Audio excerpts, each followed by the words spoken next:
All right. Well, here we are, folks. This is the first, and I'm trying this out tonight to see how it works. My name is Rick. In case you don't know who I am, I have a show called Rickcast, which are on the X account or on Rumble or on YouTube right now.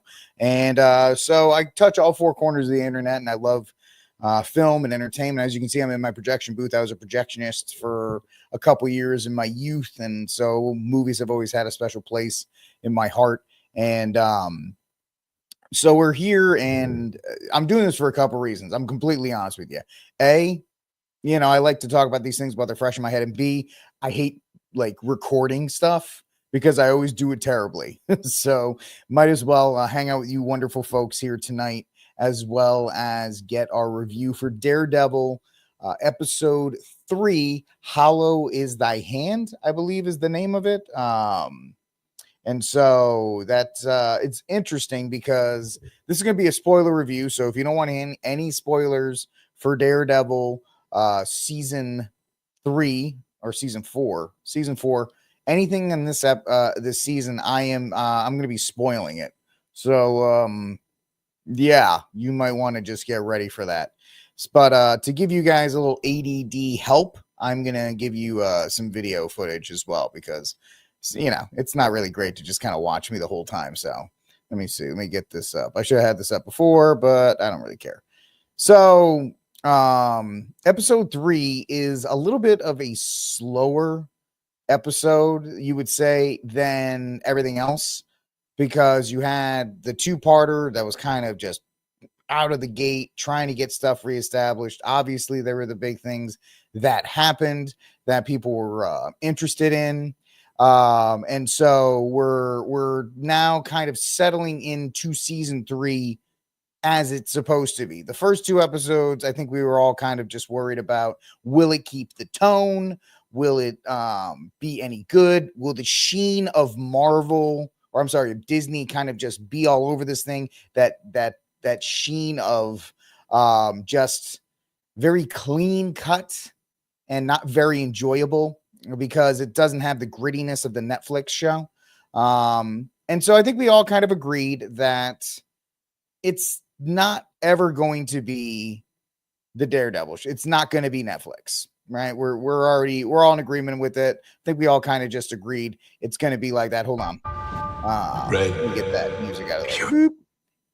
You guys can watch some stuff in the background while I talk, because that's kind of how these things work. But this thing was not going to be Netflix's Daredevil.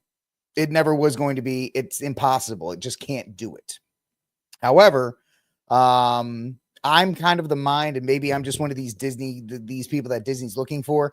I love Charlie Cox's portrayal of Daredevil so much that I'm kind of willing to accept this facsimile, this kind of just not a bad representation, but an imperfect conclusion or imperfect continuation of the Netflix shows. And so the first 2 episodes were, we got to get this back. We got to get this stuff set up. Now we're into the actual Disney Daredevil show, right? We're into the actual Disney Daredevil show now. And so this is our first idea of what Disney was in their mind for. Of course, everybody knows the controversy behind it. They had this show staged and set up, and they were filming it, and then the strike happened, and they realized it was a bunch of caca, so they just redid the whole thing, and they shortened it to 9, and they brought these things in. This is kind of how the Disney show wanted to be. It wanted to be more of a court procedural for Matt, and to kind of deal with his life as a lawyer, not so much as Daredevil. And that's really what we're looking at here with episode 3, Hollow Be Thy Hand. And it's a much slower episode. We still don't, by the way, full spoilers. I might as well, hold on a second. Let me just get a banner down here. So that way, spoilers ahead. And show. So there we go. Can we get it to tech here, or no? Am I just retarded? I think I'm just retarded. Scroll. There we go. So, spoilers ahead. Throughout that, you are being warned. Spoilers ahead. So, episode 3 brings us back into the world of Daredevil. We're going to be focusing on the trial of Hector Ayega. It's really a heavy episode on him. So, if you know anything about how things are written, how people write stories, and how people are set up, that might give you an idea of what's going to happen to Hector at the end of this episode.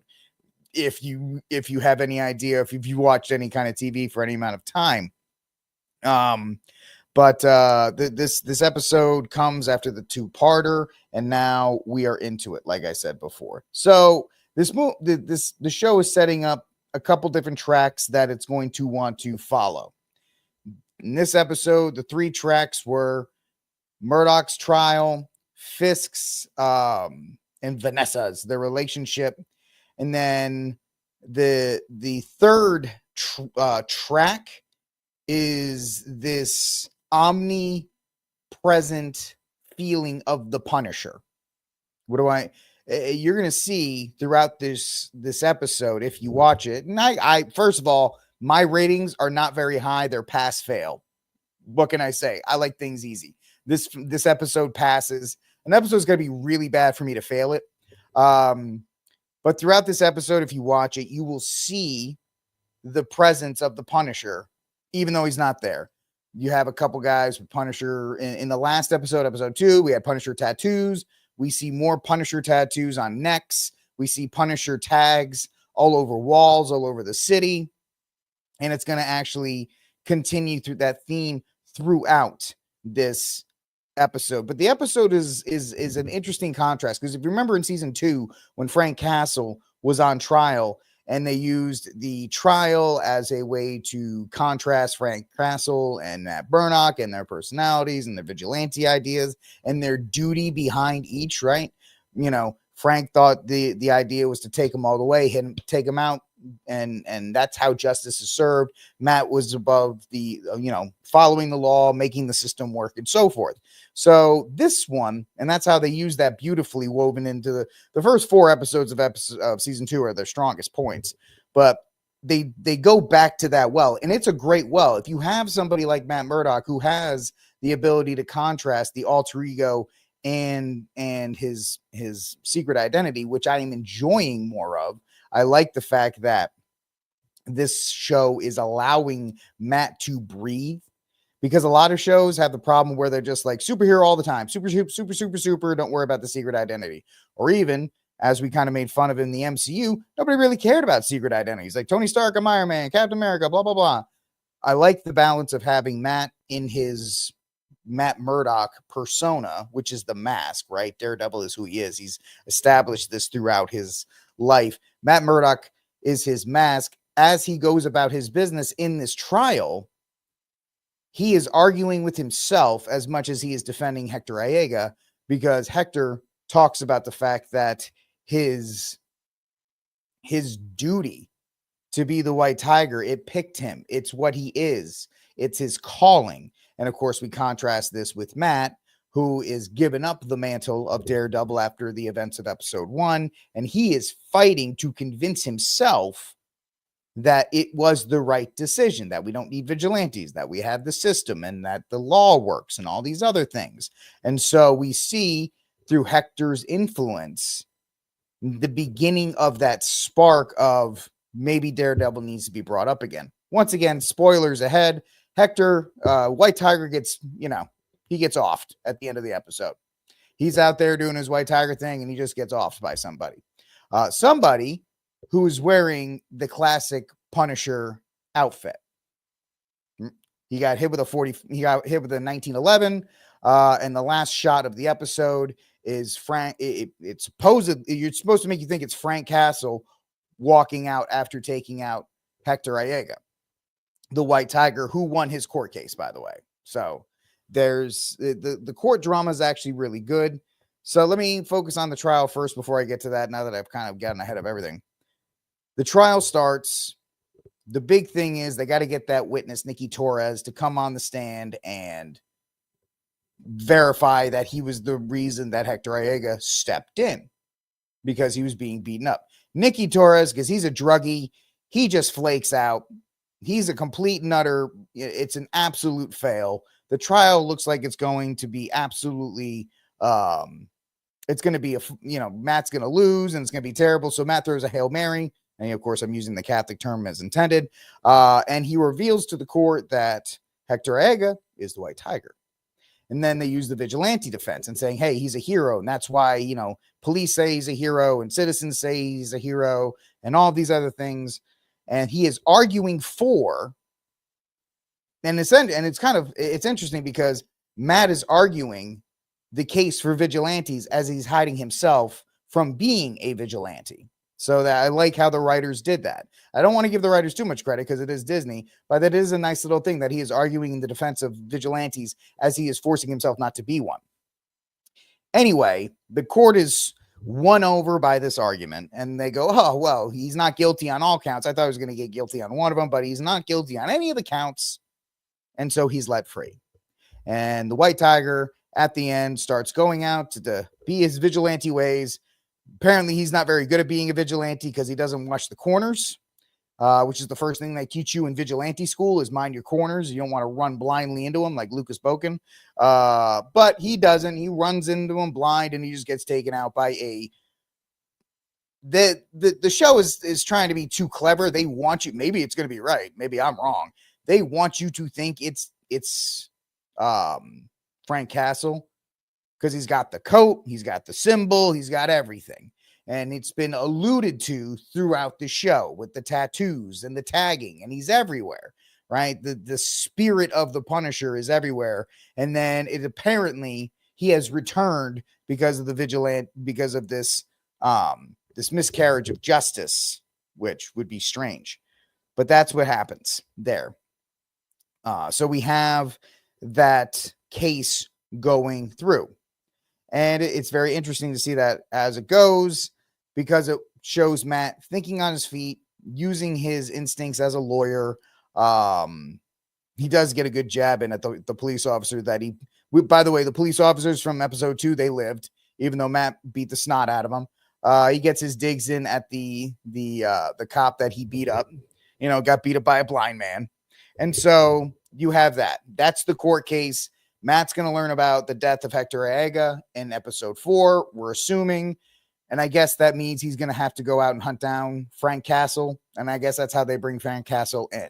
That's my prediction. I don't know. I haven't seen any of the episodes, but the death of Hector Aega via a Frank Castle or a Frank Castle wannabe is going to bring Castle into the story, because I think the next couple episodes, Matt's going to be so upset that he may have to dawn on, or no, he probably won't, because I hear that he doesn't become Daredevil till the very, very end. But he's going to search out Frank to figure out why Frank did it. And then we'll see, like, Frank, I didn't do it, and we'll go from there. So that's Matt Murdock's track. Second track, not a lot of screen time for Wilson Fisk and Vanessa in this one. It's kind of a stalemate. You get a little bit of stuff in the beginning where Vanessa is still mad that she is not running the 5 families because she had to step back because Wilson Fisk is now mayor. And she's got this thing like, you're punishing me because of what I did with Adam, one of the guys of the 5 families she was sleeping with while Fisk was away. And Fisk is standing back and he's like, no, I want the 5 families to fight. I want them to fight and I want them to get a little bloody. So there's a little bit of chaos before I can step back in and reassert control. So the way Vanessa's looking at it is he's allowing everything she built to crumble so he can step in and recess it. And she thinks he's punishing him. And he's just trying to reestablish the order and letting that happen while mayor. At least that's what I'm getting out of it. So we're going to see how that figures out. From there, I don't know much else about that. Let me see. I'm looking at my notes here. I get the feeling, and I wrote this down in my very bad notes, that the way they're positioning Frank, Fisk, and Vanessa is like two scorpions feeling each other out before they eventually fight. They're going to have to eventually clash. I think that's going to have to, it's going to be the dramatic fall of this love relationship that was so central to the Netflix plotline. Was this necessary? No, because Vanessa was built up to be such a critical piece of Wilson's development, and I don't like the idea that they're just going to toss that all away, just to kind of reestablish Wilson Fisk. Maybe not. I don't know. But a lot of that is focused on Fisk trying to stay on the straight and narrow, allowing the 5 families that Vanessa was controlling to kind of fall apart so he can step in and reassert it and kind of recontrol it. We're going to see if that takes place. I could be wrong. You can let me know in the comment section down below. And so that's pretty much it for those 2 things. If you guys want to keep this review going, let me know. If you have any comments in the comment section down below, we can answer any questions, or you can let me know what you think. If you'd like, that would be fantastic. If not, I get it, because this thing's kind of fresh. But couple of points that I don't like. I do not like the BB report. I don't. I just can't do it. You had an established veteran journalist in Karen, and we just tossed this aside for a Gen Z blogger or whatever the case may be, who her credentials are a phone. I mean, I get it, pot calling kettle black, because I'm talking, what are my qualifications? That they're not very high. But when you had somebody that everybody loved, which was Karen, and then you shuffle her off so you can have this young girl. I don't even care that she's black, whatever, young Gen Z, influencer, if you will, to come in and do what? Do these on the street video things. Is that the way the writers are trying to show that they're cool and hip and with it? I don't know. It's not anything that I like. It's unnecessary. Karen could have been doing all of this from behind the scenes. She did it in season 2. She did it in season 3. She's perfect for it. And the fact that we don't get to see that, we're being robbed of that, is kind of annoying. I don't know. You let me know what you think in that regard. Cannot stand it. Other points to bring up, Matt's girlfriend makes 2 appearances, one in the middle for the counseling session, and then one at the end where she hangs out with Matt post the election win, where Matt talks about Foggy. And this apparently is the first time that he has discussed Foggy with anybody, and it's a big deal, and it's awful, and whatever the case may be. Still doesn't justify Foggy being dead, but that's kind of the case at this point. So we're going to see how that goes. They don't really go anything beyond there.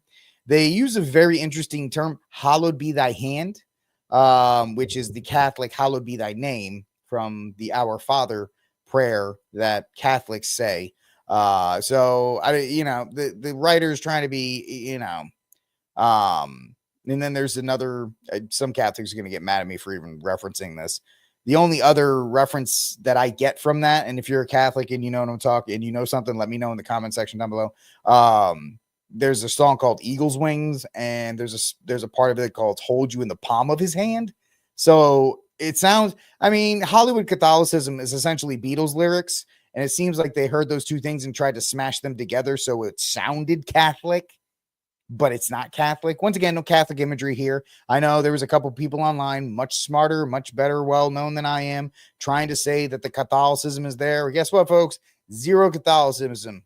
Zero Catholicism in this episode. None.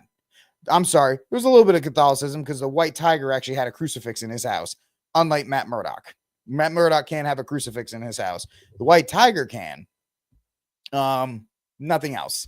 No talks with priests, no anything here, there, anywhere. Just Matt kind of hanging out on his own, not really doing anything else about it. So unfortunately, if you're looking for some more Catholicism in this show, you're not getting it in this episode.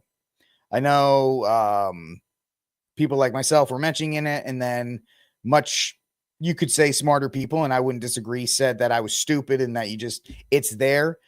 It's almost like a check mark on Disney's part that they are so determined to not have Catholicism be referenced in this show. They don't want anything to do with it. He didn't even walk by a church this time. So now somebody will get after me, and they can. Please do in the comment section down below, or repost this or whatever. There is a scene where the courtroom is staged to look like a cathedral.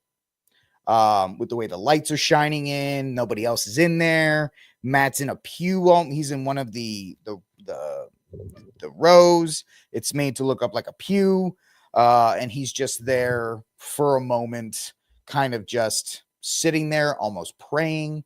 You could say. I would make that point. Some people would argue with me. Maybe they're trying to say Matt's given up on Catholicism and his religion is now the law. I don't know. I'd like that a little bit more expressed than anything else, because if we're going to just wink and nod to the Catholicism and then have the imagery everywhere, but not actually address it, let's at least be Disney. Let's at least be brave enough to use every part of a character's backstory into the actual show. So that's what I'm thinking about there.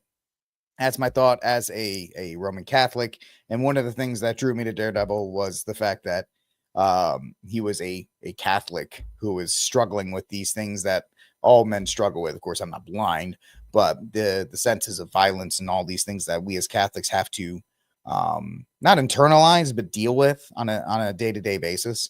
So the fact that they're not even winking and nodding at it. They're kind of just, they're head nodding the Catholic. Like, what's up? There it is. Look, there's a cross in Hector Aya's room. It must be because he's Puerto Rican, right? Because Disney's so racist that they only have the Puerto Rican have the crucifix in his house. Matt Murdock can't have one, but the Puerto Rican, obviously he has to have one. So you have that there. I don't know. I could just be making a bigger deal of it than possible. You let me know what you think in the comment section down below. But that's my thoughts. Pass, fail, it passes. I am a sucker for courtroom drama. I do. I like courtroom dramas. You can make fun of me all you want. I like them. I think they work. Especially when they're done well. This one was pretty well written. The thoughts were pretty well set up. The prosecution did fine, and their arguments and the way Matt worked the system and how he had to deal with the repercussions from the previous episode and the decision to reveal Ayega as the White Tiger and how he had to argue that and so forth. I like him, so I don't mind watching Matt Murdock work a courtroom, because he's still using his senses as Daredevil in the senses that he was trained for to win the case. So I don't mind him. I don't mind it. The ending was supposed to be shocking for episode 3. I don't know, because I'd have to see where it goes before I give a thumbs up or a thumbs down, because in my opinion, I think it's more of a cheap fake out. I think it's a cheap way to get you excited for the next episode. Ooh, is that Frank Castle? Was it not? What's Matt going to do? I mean, I get it. If you liked it, you let me know what you think in the comment section down below, but I'm not a fan of stuff like that kind of writing. Maybe I'm wrong. Maybe it's a solid way to write, but you let me know. All right, folks, that's it. We've gone 30 minutes, so I've pretty much touched on everything that I wanted to touch on in this review of Daredevil Born Again, episode 3, Hallowed Be Thy Hand. I almost said hallowed be thy name, because that's what Catholics do. But Hallowed Be Thy Hand, episode 3 in the books. It's a pass. We'll see where this goes, because I can always retroactively change the grade of a previous episode. If episode 4 comes out and there's some things that are revealed in it that degrade episode 3, I'll fail it, because that, especially with the idea of being able to write a linear story, you got to think of these things. But we'll see. We're only going to see next week when it happens. All right, folks. Thank you so much. If you like my movie reviews, let me know in the comment section down below on YouTube or on X or on Rumble. Leave me a comment, leave me a thumbs up, hit the like button. That lets me know that you liked this episode or these reviews. If you want me to do more of them, give me the feedback and I will be happy to. I will talk to you all tomorrow on Rickcast. I stream every night, 7 p.m. Eastern. We talk politics, entertainment, technology, business. I try to hit the 4 corners of the internet. And I'd love to have you hang out with me 7 p.m. tomorrow night on Rickcast. Until then, folks, God bless and free Dexter Taylor.